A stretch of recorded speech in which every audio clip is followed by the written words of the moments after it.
Tell me piece yourself back together now. What's your vision?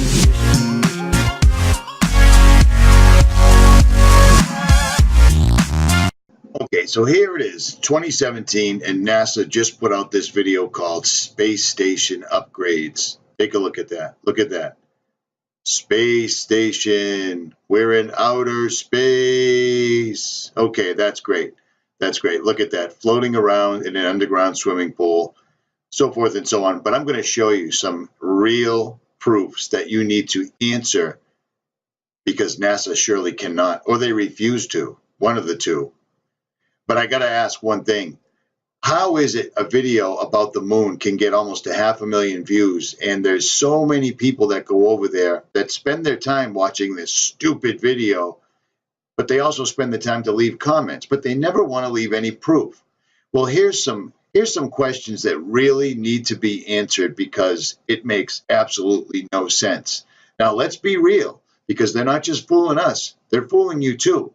You can continue moving forward in life believing that we went through outer space and that the moon's going around the earth and the earth's going around the sun and we're all barreling through the atmosphere at ridiculous speeds, but it's not true.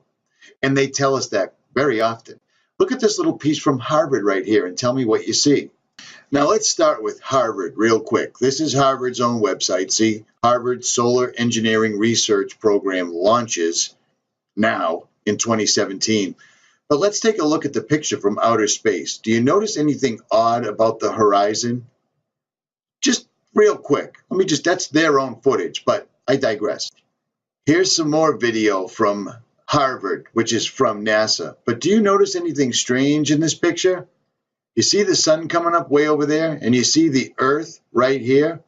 This is Harvard putting it right in your face. Just look at this real quick. I'm not going to say anything like flat Earth or globe Earth or anything, but look what you're seeing right now on Harvard's website from NASA. One more time. Look at this. Do you see that? Look at that. That's weird. Let's slow it down for the skeptics. Once again, Harvard through DC. Do you see the sun coming up over the Earth? Wow, that's queer, huh? Indeed. Okay, so real quick, let's listen to the first landing on the moon, July 20th, 1969. Well, maybe it's not the first, but let's listen to the moon landing, July 20th, 1969. Let's listen to them as he's talking back and forth to Houston as he's landing on the moon. Hello, Eagle, Houston, we're standing by, over.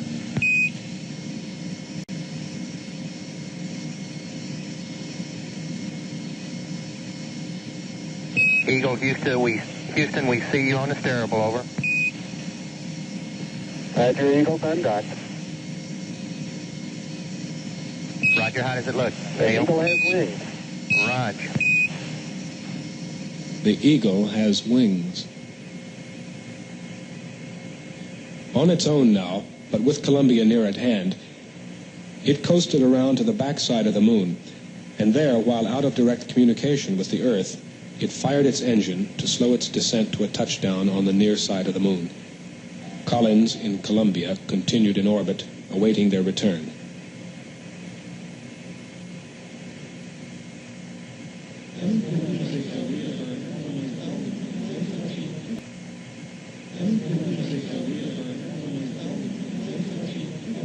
Okay, all flight controllers, gonna go for landing. Retro. Go. Fido. Go. Guidance. Go. Control. Go. Telcom. Go. GNC. Go. Ecom. Go. Surgeon. Go. Capcom, we're go for landing. Altitude 4,200. Houston, you're go for landing, over.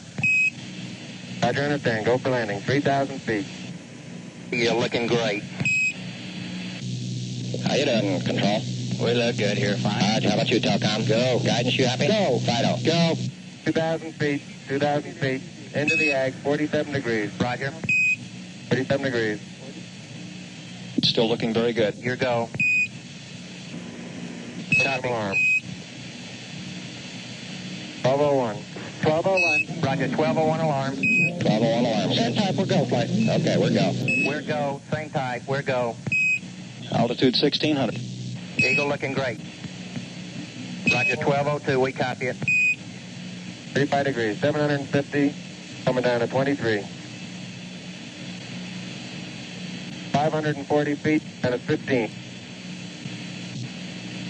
1050 feet down at 4. Altitude, velocity, light.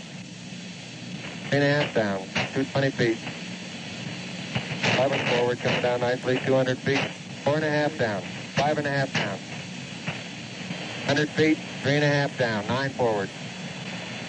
75 feet, that's looking good, down a half. 6 forward. 60 seconds. Lights on, forward, forward. 40 feet, down 2.5. Picking up some dust. Straight shadow. 4 forward, drifting to the right a little. 30 seconds. Forward, drift. Contact light. Okay, engine stop. We copy you down, Eagle. Houston, Tranquility Base here. The Eagle has landed. And look at that, huh? Not only did it land perfectly upright, even though apparently the moon's moving and the spaceship's moving, but it somehow set itself down. But the one little thing NASA can't really explain is how come we couldn't hear the astronaut because he was on top of a rocket engine? They forgot to include the rocket engine in their little video cast. Do you see what I'm saying? Can anybody explain that? Well, no? Okay, great. Let's move on. Everybody loves to roll out people like Michio Kaku or Neil deGrasse Tyson whenever there's any type of doubt about the moon landing, the flags, what the flags were made out of, the crater that's not there from the lander that should surely be there because this is representative. See these large nozzles?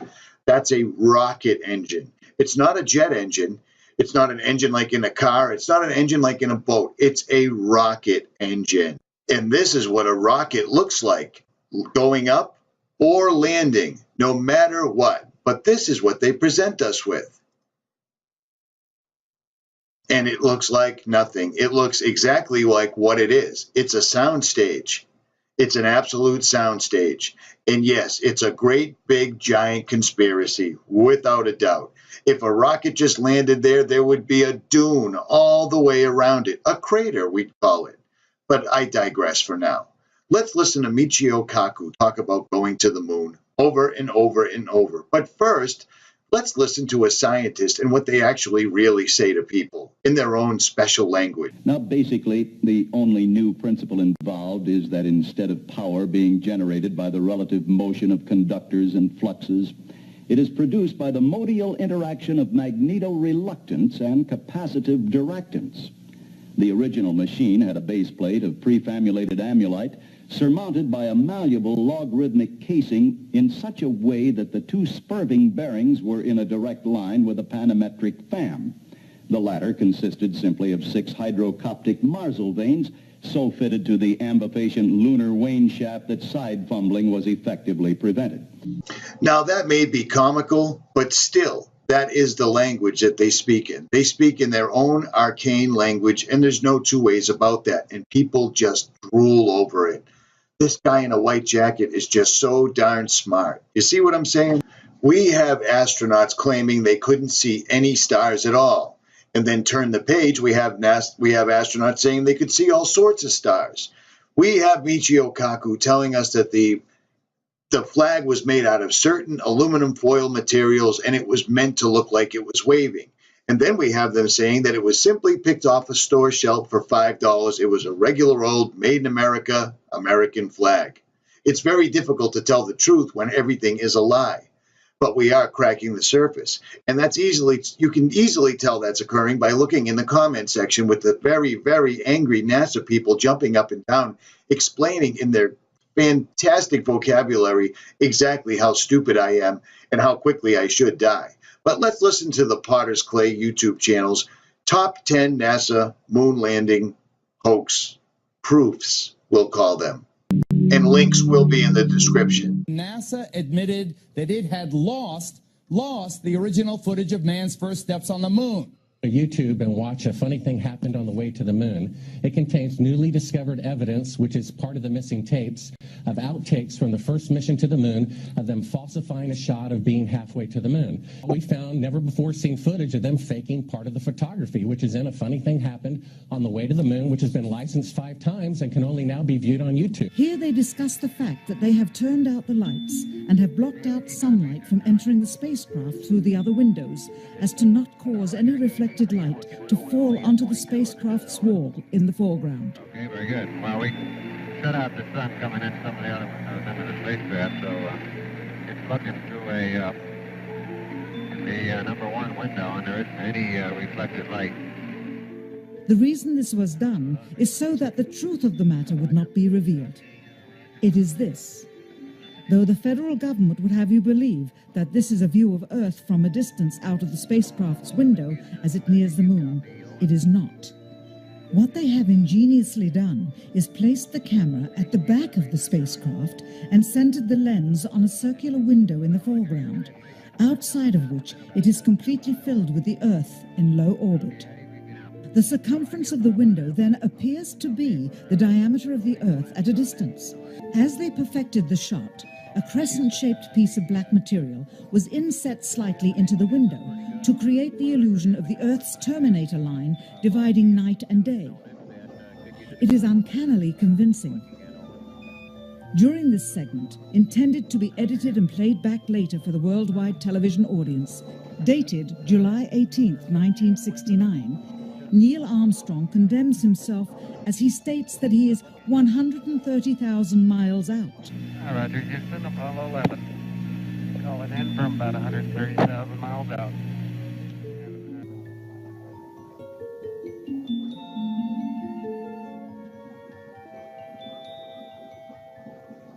Finally, the iris is opened up and you can see the real location of the camera and the very bright and near Earth out the window.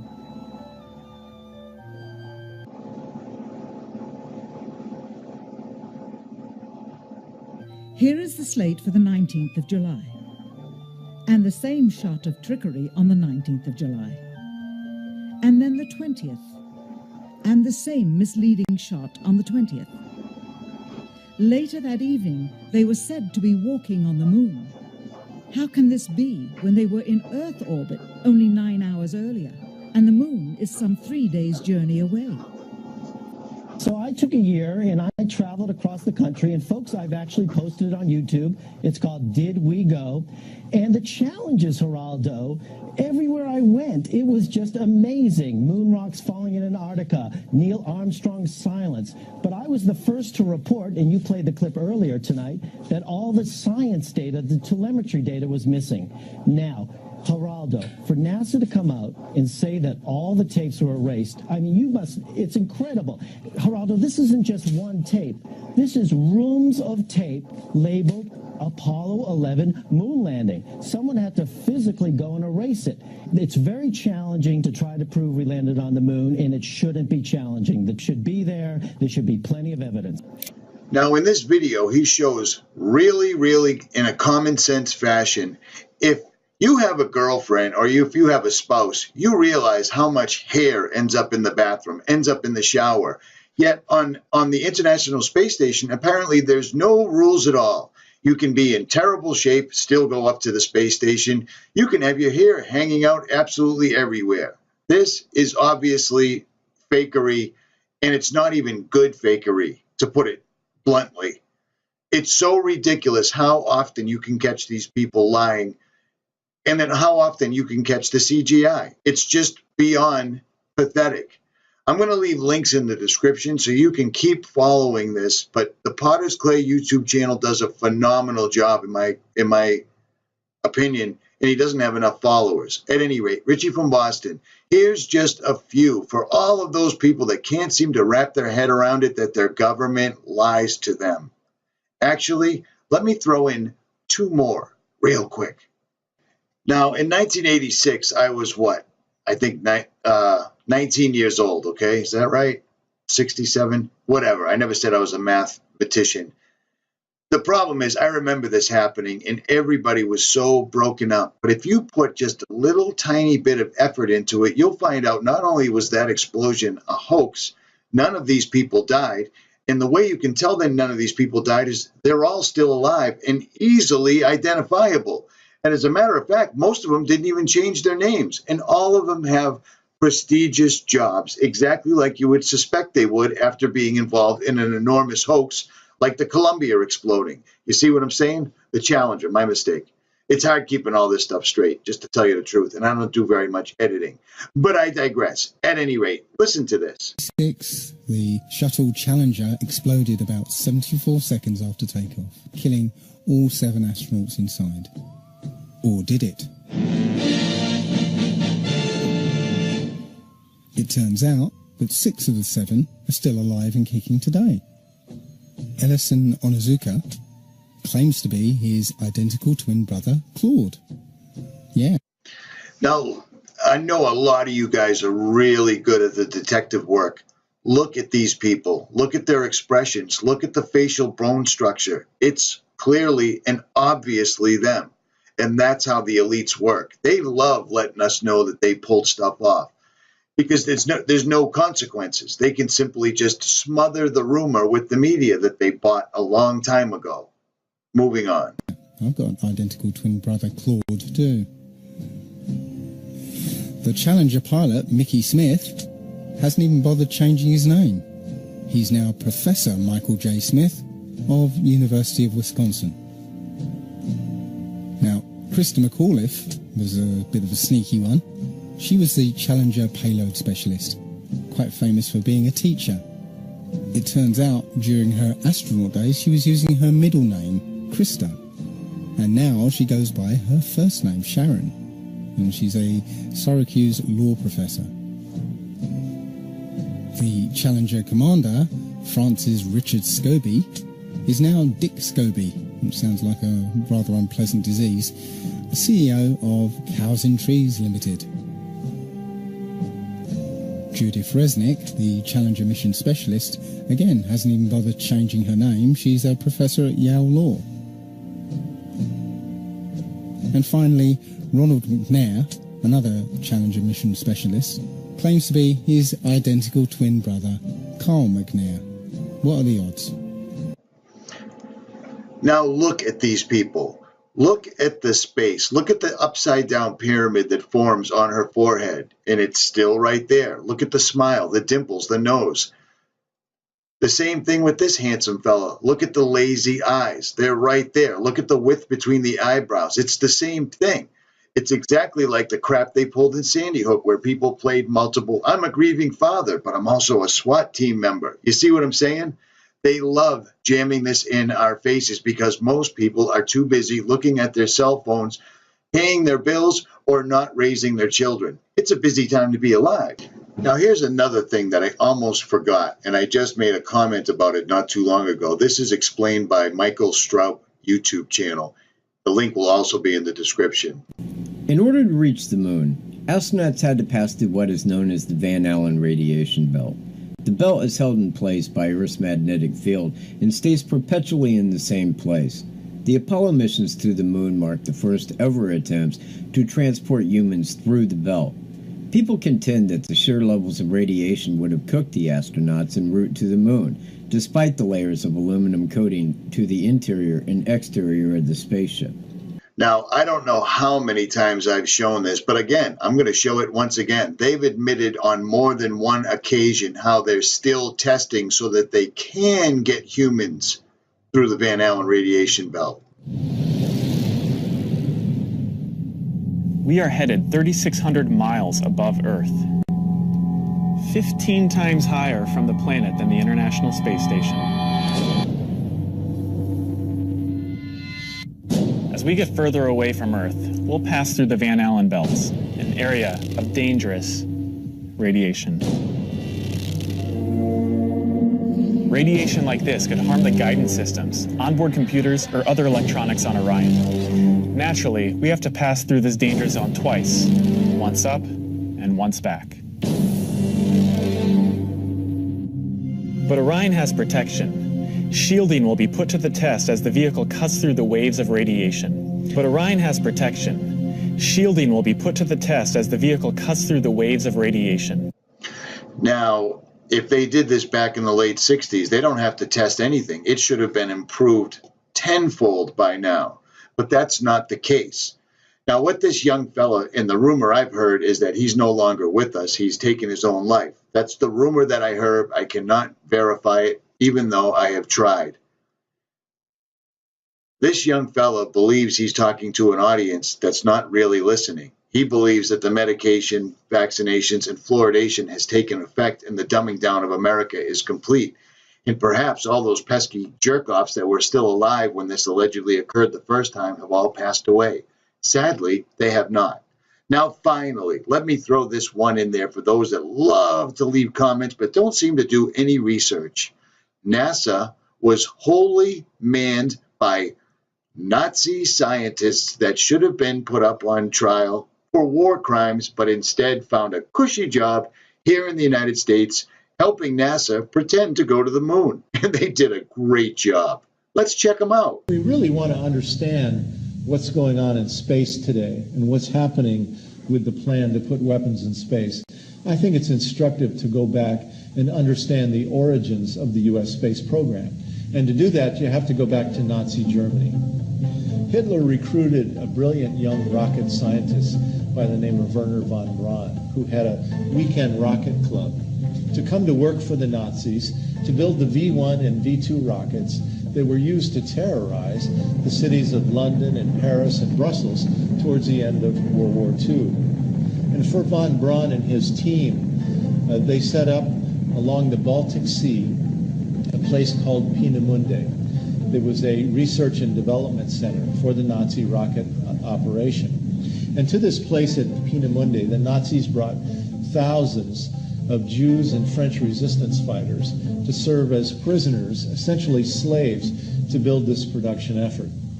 Well, the British found out about it, went in and bombed the entire operation. And so the Nazis said, we've got to move to a more secure location. And down inside of central Germany, there's a mountain chain called the Harz Mountains.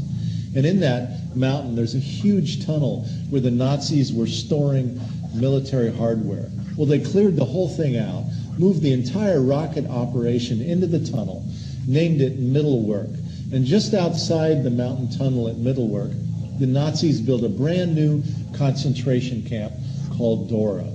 And to Dora, the Nazis brought 40,000 Jews, gypsies, French resistance fighters, homosexuals, communists, even a black American GI were brought there to serve as slaves for the operation. Well, you know, immediately after the war, the U.S. and the Allies created the Nuremberg trials, at which time we brought the Nazis to justice for their crimes against humanity. But 1,500 of the top Nazis never went to trial. They were smuggled into the United States by the U.S. military under a program called Operation Paperclip, smuggled in through Boston and West Palm Beach, Florida. And Wernher von Braun and his rocket team, 100 of them, along with 100 copies of the V-2 rocket, were sent to Huntsville, Alabama, where von Braun became the first director of NASA's Marshall Space Flight Center. What's interesting is the other 1,400 Nazis. Who were they? Well, some of them were brought to the United States to work for the CIA. Others were brought to the United States to do the LSD drug experiments and the MK Ultra mind experiments during the 1960s, where people were jumping out of windows. Some of the Nazi scientists that in Germany had been taking Jews and putting them in freezing temperatures to see how the body would react to that were sent to Wright-Patterson Air Force Base in Ohio and were put in charge of the U.S. military flight medicine program. And so when you take 1,500 of the top Nazi scientists and essentially seed the military-industrial complex, the question I have is, do they bring with them an ideological contamination? And this is Wernher von Braun's headstone. And it looks like Mr. Braun was leaving us a little clue right there in the form of Psalm 19:1. And according to the King James Version, the heavens declare the glory of God, and the firmament showeth his handiwork. Any other questions or comments? You really, really may want to understand that some of us have looked into this to the nth degree. I was a firm follower of space, NASA, and all things star, planet, other other galaxy related my entire life. Until one day, while looking through a telescope, I realized what I was looking at was not what they described to me whatsoever. Stars in no way are smaller, more distant suns, because if you work out the math for light years, we would be seeing things that were either there a long time ago or haven't even been there yet. This is a star through a telescope. Everything they have told us is a lie. And in my opinion only, I'm not pushing this on anyone, this is what I believe, they are simply and only trying to hide God. And I also firmly believe the reason they built CERN is because they can't go up. So they're going other dimension. And that's it. They're basically kicking the side door out of the firmament because they can't go up. At any rate, all the links will be in the description. This is Rich